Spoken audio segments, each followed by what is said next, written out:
আমরা যখন জনগণকে ঘিরে মানে একজন জনগণকে ঘিরে একটা সার্ভিস ডিজাইন করি, তখন আমাদেরকে আসলে মনে রাখতে হবে যে সেই জনগণকে যত কম প্যারা দেওয়া যায়। মানে ব্যাপারটা এরকম যে আপনারা দেখেছেন যে আমার যে কৃত্রিম বুদ্ধিমত্তায় মানবিক রাষ্ট্র বইটাতে, এই কৃত্রিম বুদ্ধিমত্তা মানবিক রাষ্ট্র বইটাতে আসলে আমি এই জিনিসটাই বলেছি যে সরকারি সার্ভিসগুলোর যে সহজীকরণ, সেই সহজীকরণের একটা বড় অংশ হচ্ছে গিয়ে সরকারি খাতে উদ্ভাবনা। মানে আমরা যেটা বলছি যে ইনোভেশন, সরকারি খাতে উদ্ভাবনা উইল টাচ পিপলস লাইভস। মানে সরকারি খাতে innovation will touch people's lives.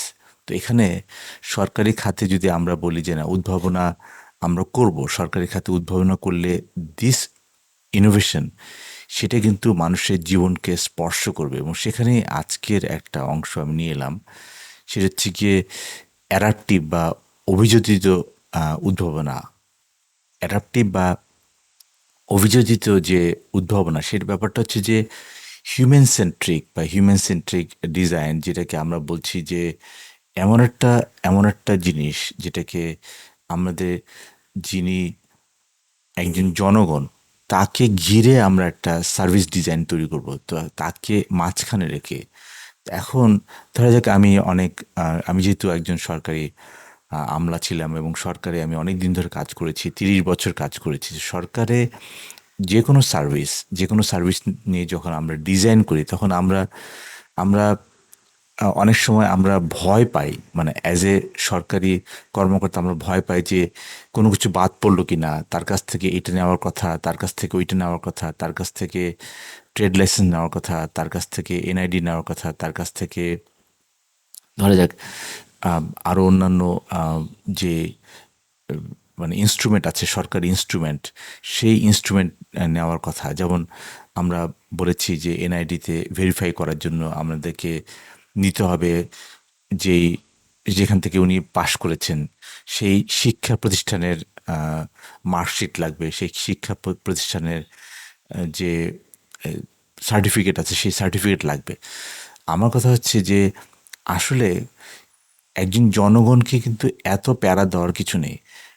আমরা যেহেতু সরকার, মানে সরকার যেহেতু, সরকারের কাছে এনআইডি আছে, সরকারের কাছে ট্রেড লাইসেন্স আছে, সরকারের কাছে সব এডুকেশন বোর্ডের ডেটাবেজ আছে, মানে সরকারের কাছে সব ধরনের ডেটা আছে।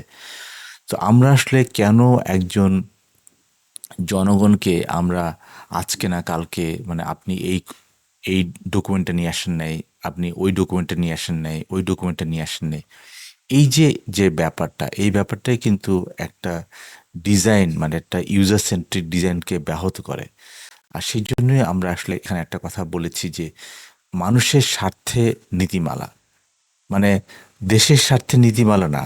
আমি বলবো যে এটাকে বলতে হবে যে মানুষের স্বার্থে নীতিমালা। মানে মানুষকে মাঝখানে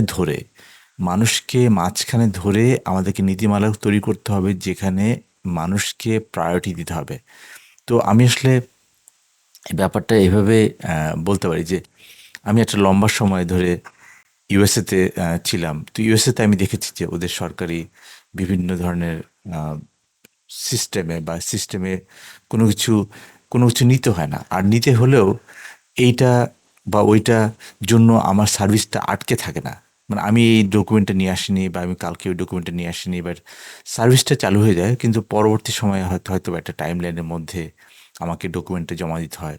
বিকজ দিন শেষে ওই সার্ভিসটাকে ইন্টিগ্রেট করা আছে, যেহেতু সরকারি সার্ভিস, সব কিছু ডেটা সরকারের। আমার জন্ম নিবন্ধন, আমার এনআইডি, আমার পাসপোর্ট, আমার ভেহিকেল রেজিস্ট্রেশন, আমার ড্রাইভিং লাইসেন্স, আমার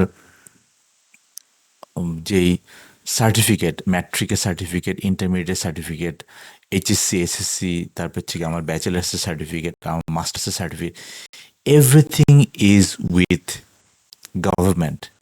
তাহলে কেন আমরা এই সার্ভিসটাকে ডিজাইন করতে পারছি না, যে এই সার্ভিসটা আসলে একজন জনগণ শুধুমাত্র উনাকে আইডেন্টিফাই করবেন, একজন জনগণ শুধুমাত্র উনাকে আইডেন্টিফাই করবেন। Rest is rest is the government's disposal, যে গভর্নমেন্ট এটাকে কিভাবে ডিজাইন করবে। তো এই জন্যই আসলে আমরা বলি যে আসলে মানুষের স্বার্থে মানুষের স্বার্থে নীতিমালা তৈরি করতে হবে, নীতিমালা তৈরি করতে হবে না মানুষের স্বার্থে।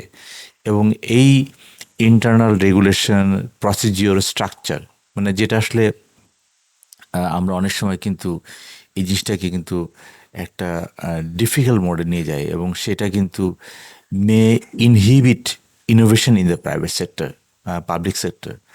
এবং innovative governments are finding ways, যেটা আমি এখানে লিখেছি যে innovative governments are finding ways to overcome these barriers by using approaches ranging from problem oriented innovation team to cross government innovation networks, and from user centered design to fostering a free flow of data and information across and beyond public sector. এটা আমি আসলে নিয়েছিলাম যে overcoming bureaucratic barriers, embracing innovation in government global trends. So আমার point হচ্ছে একটাই, সেটা হচ্ছে যে জনগণকে মাঝখানে রেখে জনগণের কাছ থেকে কোনো ধরনের ডকুমেন্ট বা এটা সেটা এটার জন্য আসলে জনগণকে প্যারা দেওয়া যাবে না। জনগণকে যেভাবে আমরা প্রাইভেট সেক্টরে, ধরা যাক প্রাইভেট সেক্টরে কী হচ্ছে, প্রাইভেট সেক্টরে আমি কোন জিনিসটা অর্ডার করবো সেটা কিন্তু তারা আগে থেকে জানে।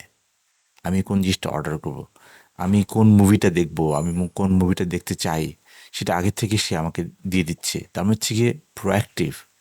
গভর্নমেন্টকে হতে হবে প্রোঅ্যাক্টিভ, যে আমি চাওয়ার আগেই যাতে সরকার দিতে পারে। এবং সেরকম ডিজাইন কিন্তু দেওয়া সম্ভব, সেরকম ডিজাইন দেওয়া সম্ভব। এবং সেই সম্ভবটা কিন্তু আমি আমার এই বইতে পড়েছি যে কিভাবে আসলে একটা রাষ্ট্রকে মানবিক রাষ্ট্র করা যায়, একটা রাষ্ট্রকে মানবিক করা যায়। কৃত্রিম বুদ্ধিমত্তা বাদ, আমি কৃত্রিম বুদ্ধিমত্তার কথা বাদই দিলাম। আমি বলছি যে একটা রাষ্ট্রকে মানবিক করা যায় শুধুমাত্র ডাটার ব্যবহার কারণে, শুধুমাত্র ডাটাকে যদি আমরা প্রপারলি ব্যবহার করি। এবং সেটাই আমরা বলছি যে এটা একটা ফ্রি ফ্লো অফ ডেটা হতে হবে, যেটা হচ্ছে গিয়ে গভর্নমেন্ট মধ্যে তো হবেই। ইভেন গভর্নমেন্ট যদি চায় যে না আমার দরকার হচ্ছে গিয়ে private sector data, that is also possible.